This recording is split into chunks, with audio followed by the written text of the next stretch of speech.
मित्रों नमस्कार, स्वागत है आपका। मैं आचार्य अनिल वस। 1 फरवरी 2021 आज बात करेंगे वृश्चिक राशि की, जिसके स्वामी मंगल होते हैं। और ये राशि जल तत्व प्रधान राशि है। ऐसे बच्चे थोड़े इमोशनल और भावुक भी होते हैं, लेकिन मंगल है तो थोड़ा इनमें विशेष रूप से साहस ज्यादा होता है। क्रोध वगैरह आ जाए तो पीछे नहीं हटते हैं। जिम वगैरह जाने के शौकीन होते हैं। खेल जगत में अच्छा नाम कमाते हैं। पुलिस या मिलिट्री में भी दबंग तबीयत के व्यक्ति होते हैं ये। इन्हें अपनी वाणी पे संयम रखें तो बहुत तरक्की कर सकते हैं। और विशेष रूप से विशाखा, अनुराधा और ज्येष्ठा 3 नक्षत्रों का इनकी राशि पर प्रभाव पड़ता है। विशाखा का 1 चरण, जिसके स्वामी गुरु हैं, तो ज्ञान और विद्या के क्षेत्र में भी काफी ध्यान रखते हैं। अनुराधा के 4, जिसमें बहुत जल्दी चिड़चिड़े से हो जाते हैं। हाइड करने की भावना होती है, कोई इनकी बात को जान ना ले तो बात अपनी गुप्त रखते हैं, पर दूसरे के सीक्रेट सारे जानना चाहते हैं। ज्येष्ठा नक्षत्र है, जिसका स्वामी बुध। फाइनेंशियल स्टेटस इनका थोड़ा स्ट्रगल करना पड़ता है, क्योंकि वृश्चिक लगन के अंदर बुध की स्थिति अष्टमेश होता है, जो पैसे के लिए तंग करता है। जॉब वगैरह में परिवर्तन आने लगते हैं, बॉस से नहीं बनती है, मिसअंडरस्टैंडिंग होती है, तो थोड़ा इनको स्ट्रगल करना पड़ता है। तो ये रहा इनका स्टेटस। और गोचरीय स्थिति इनके पराक्रम भाव में सूर्य, बुध, शुक्र, गुरु और शनि पंचग्रही ये योग बना हुआ है। तो इन्हें अगर पार्टनरशिप वगैरह करेंगे तो बहुत ध्यान रखना होगा। उस स्थिति में अपने पार्टनर से नुकसान हो सकता है। फाइनेंशियल स्थिति में ये परेशानी की बात है। और ऐसी हालत में घर में भी भाई बहनों के साथ संबंध इन्हें अनुकूल, खास करके जो अपने से छोटे होंगे उनके साथ इन्हें पॉजिटिव रखने होंगे, नहीं तो गलतफहमियां, परेशानी भी पैदा कर सकती हैं। आइए देखते हैं 1, 2, 3 तारीख की स्थिति कैसे रहने वाली है फरवरी के महीने में। तो उस स्थिति में आर्थिक दृष्टिकोण से कुछ लाभ प्राप्त होगा। 1, 2 तारीख को ये पॉजिटिव रहेगा। अगर कहीं से रुपए लेने हैं तो उसके अंदर जरा कंसंट्रेट ज्यादा करिएगा। 2 तारीख को बुध वक्री हो जाता है और ये स्थिति बनेगी।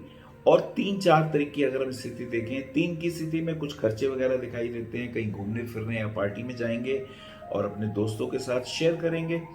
4 को वक्री बुध का मकर राशि में प्रवेश हो जाता है। मकर राशि का रोल यह है कि वो इनके पार्टनर का, तीसरे का, छोटे भाई बहनों का भाव है, पराक्रम का भाव है, निष्ठा का भाव है। ऐसी स्थिति में अपने दोस्तों के साथ गलतफहमी ना हो, इसका ध्यान रखिएगा। मिसअंडरस्टैंडिंग परेशानी पैदा कर देती है, इसका हमें विशेष रूप से ध्यान रखना चाहिए। चलिए आगे चलते हैं, ये स्थितियां कैसी बनेगी। 5, 6, 7 तारीख की बात करते हैं। 5 की स्थिति की अगर बात करें तो मूड फ्रेश रहेगा, थोड़ा सा एग्रेसिव एटीट्यूड रहेगा। और ऐसी स्थिति में आगे बढ़ना अच्छा होता है, लेकिन परिवार में एक दूसरे की इज्जत करते हुए आगे बढ़े तो वो पॉजिटिव रहता है। 6, 7, 8, 7 तारीख की स्थिति देखें, आर्थिक दृष्टिकोण से बाहर जाना पड़ेगा। हो सकता है कुछ माल वगैरह बनवाने के लिए या लेने के लिए बाहर जाना पड़े। दोस्तों के साथ कोई मीटिंग जो पॉजिटिव नहीं होगी, जिसमें जैसा आप चाहते हैं वैसा नहीं होगा, विवाद हो सकता है, तो बी केयरफुल। 8, 9, 10, 8 की स्थिति शुक्र अस्त हो जाता है। शट तिला एकादशी व्रत भी है। शुक्र का रोल क्या है? शुक्र आपकी जन्मपत्री के सप्तमेश भी हैं और व्ययेश भी हैं। शुक्र वृश्चिक लग्न में शुभ प्लैनेट नहीं होते, और ऐसी स्थिति में ये शुक्र तीसरे भाव में है। अतः मित्रों के साथ, दोस्तों के साथ और वाइफ के साथ संबंध अनुकूल रखिए। वाइफ की हेल्थ का ध्यान रखिएगा, कहीं ब्लड इन्फेक्शन या और कोई तकलीफ ना हो। माँ के साथ भी संबंध अनुकूल बनाए रखिएगा। आपकी वाणी में संयम होना चाहिए, नहीं तो स्थितियां परेशानी पैदा करने वाली बन जाती हैं, इसका ध्यान रखिएगा। उधर 9, 10 तारीख की बात करें तो 9 को शनि का पूर्व में उदय, भौम प्रदोष व्रत भी है। मंगलवार वाले दिन विशेष रूप से आपको कुछ ना कुछ दान इत्यादि करना चाहिए। सुंदरकांड का पाठ करने से अच्छा रहेगा। और 9 तारीख की अगर हम स्थिति पे देखें तो मित्रों के साथ समय कुछ बीतने वाला है, ऐसा दिखाई देता है। और ये इंपॉर्टेंट रहेगा। 11, 12 तारीख की बात करते हैं। 11 को मौनी अमावस भी है, और ये समय कुछ बेहतर। माँ के स्वास्थ्य का विशेष रूप से ध्यान रखिएगा। छोटी छोटी बातों पे तनाव होता है, उसको इग्नोर करिएगा, वो ज्यादा इंपॉर्टेंट रहेगा। और 12 तारीख को सूर्य का कुंभ राशि में प्रवेश।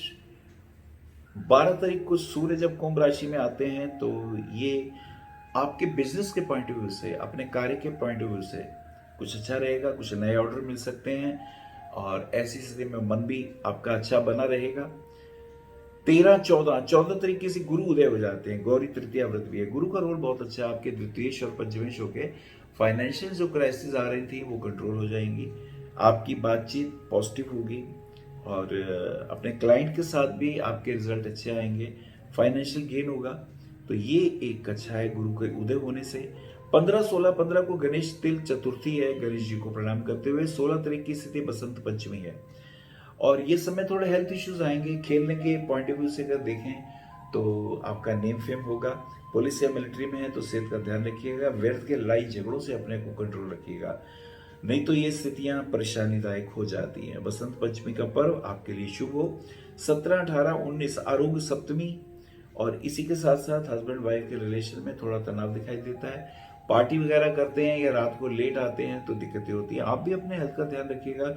कोलेस्ट्रॉल लेवल नहीं बढ़ना चाहिए, किडनी में इन्फेक्शन नहीं होना चाहिए और स्किन इन्फेक्शन कोई तंग करते हो तो उसके लिए विशेष रूप से ध्यान रखना चाहिए। आगे चलते हैं 19, 20, 21। 20 को शुक्र का कुंभ राशि में प्रवेश है और ये हेल्थ इश्यूज के लिए विशेष ध्यान देना है। घर में छोटी छोटी बातों पे तनाव ना हो, जैसा कि मैंने आपको बताया। आगे चलते हैं 21, 22, 23। 21 तारीख की स्थिति मंगल का वृषभ राशि में प्रवेश हो जाता है। अब आपको अपनी वाइफ के अगर कोई ब्लड इंफेक्शन ना हो, होमोग्लोबिन की कोई प्रॉब्लम हो तो उसका ध्यान रखिएगा और छोटी छोटी बातों पे तनाव नहीं होना चाहिए। तो ये बहुत इंपॉर्टेंट है क्योंकि व्यर्थ ऊंचा बोलना, किसी को इंसल्टिंग लैंग्वेज यूज करना ये आपके लिए नुकसानदेह होगा।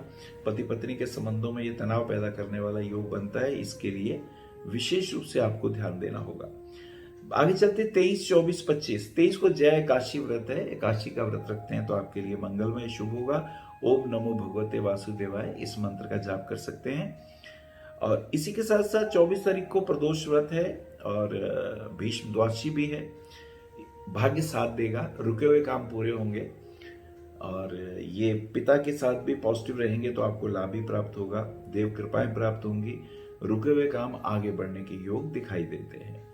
25, 26 तारीख की बात करते हैं। 25 को गुरु पुष्य योग है। 1:17 दोपहर को ये योग है तो कोई पूजा पाठ कर सकते हैं, जप तप दान इत्यादि कर सकते हैं। हनुमान जी का व्रत रख के 100 हनुमान चालीसा पढ़ सकते हैं। ये वो आध्यात्मिक बल है जिससे आपके बहुत से कष्ट इत्यादि दूर होने के योग भी बन जाते हैं। 26 और 27 तारीख की बात कर। 26 को शुक्र शतभिषा में प्रवेश करते हैं और ये समय कुछ बेहतर होगा। किसी महिला मित्र का सहयोग भी प्राप्त हो सकता है और राजनीति में भी ये समय बहुत समय की चाल को समझना होगा आपको, क्योंकि कहा कुछ जाता है, सोचा कुछ जाता है, इसका हमें ध्यान रखना होगा। 27 को माघ मास की पूर्णिमा और गुरु रविदास जयंती। रविदास जी मीरा बाई के गुरुदेव और पूर्णिमा वाले दिन कुछ ना कुछ जप तप करना चाहिए, दान करना चाहिए, ब्राह्मणों के निमित्त कुछ दक्षिणा देनी चाहिए। चंद्रमा को अर्थ देने से भी विशेष लाभ देखे गए हैं। 28 तारीख की स्थिति को देखते हैं तो आर्थिक पक्ष के पॉइंट ऑफ व्यू से कोई मित्र आपसे रुपया मांग सकता है, भाई भी रुपया मांग सकता है, कहीं ना कहीं कोई रुपए की डिमांड कर सकता है और हो सकता है आप उनकी मदद भी करें। मुझे लगता है वृश्चिक राशि वाले जातकों को विशेष रूप से ध्यान देना चाहिए कि उनका द्वितीयेश और पंचमेश नीच का चल रहा है 3रे भाव में, अतः पैसे के लिए ध्यान दें। व्यर्थ किसी पे बहुत ज्यादा भरोसा करके रुपया लुटा न दें, नहीं तो आपकी हानि हो सकती है, ये ध्यान रखने की बात होगी। और दूसरा अगर हम देखते हैं उन्हें एक मूंगा रत्न पहन लेना चाहिए लाल रंग का गले में लॉकेट के रूप में। और इसी के साथ साथ वृश्चिक राशि वाले जातकों के लिए शनि देव का कुछ दान इत्यादि करें। छाया दान भी कर सकते हैं। एक कटोरी में तेल डालें और उसमें अपनी छाया देखें, फिर वो तेल का आप शनिवार वाले दिन शनि मंदिर में दान कर सकते हैं। जो शनि का दान लेते हैं उन्हें भी दे सकते हैं। पुखराज रत्न अभी ना पहने, उस समय अनुकूल नहीं है। हाँ, मोती पहन सकते हैं। 6 सवा 6 रत्ती का मोती सबसे छोटी वाली उंगली में पहनिए, ये आपके लिए शुभ रहेगा। कुल मिला के समय की चाल को देखें। पार्टनरशिप, दोस्ती, छोटे भाई बहन और आपका राइट शोल्डर, उसमें पेन आता हुआ दिखाई दे रहा है, फ्रोज ना हो जाए, उसका ध्यान रखिएगा। तो थोड़ी एक्सरसाइज जारी रखिएगा। समय अनुकूलता की ओर बढ़ता हुआ। नमस्कार।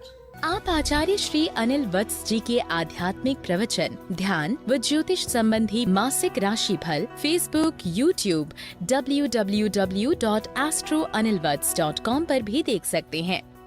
For appointment, भविष्य कथन, Monday to Saturday, 11 a.m. to 6 p.m. BE 279, Street number 6, Harinagar, New Delhi 110064. Phone number 98917 39999, 98181 89993, 981 088 7002, 886 000 6030. Website www.bhavishyakathan.com. Acharya Anil Vats @gmail.com.